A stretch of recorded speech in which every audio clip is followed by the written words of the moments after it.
Formålet med denne video er at se på relationen mellem lærer og den studerende i en online undervisning. Denne video indeholder 3 forskellige setup.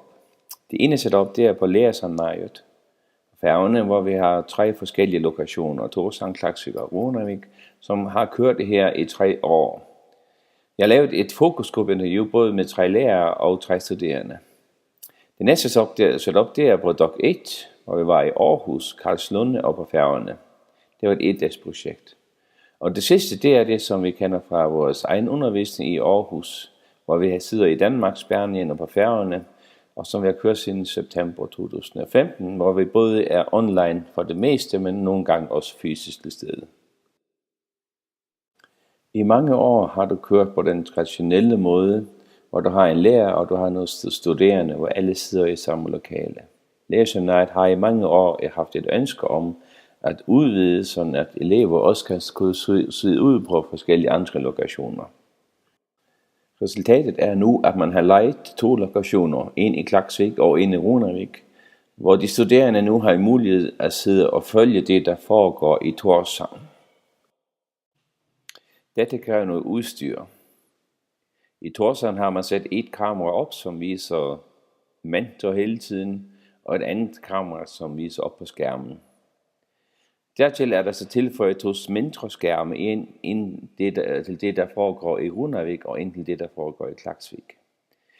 I Klaksvík har man så sat en skærm op, så det kan følge det, der sker i Tórshavn, men samtidig er der også lavet sådan en mikrofon, som er på mute, og det samme er gældende i Runavík.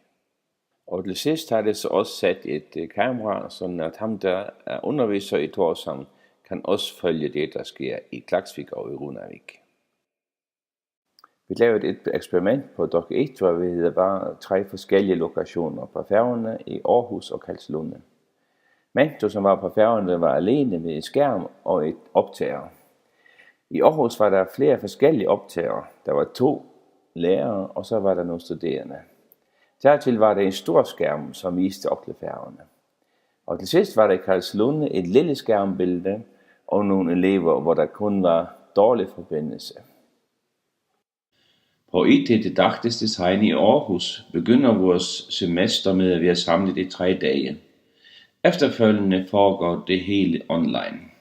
Der har både været tale om nogle forelæsninger, dertil har vi også diskuteret nogle opgaver, som vi har løst sammen med vores mentor. Det værktøj, som vi bruger først og fremmest, er Google Hangouts, som vi bruger til at kommunikere med hinanden med. Fra start blev vi opdelt i nogle grupper, omkring 4 personer i hver gruppe. Hver uge har vi så siddet sammen og diskuteret de tekster. Vi har lavet nogle film, og vi har lavet blogs.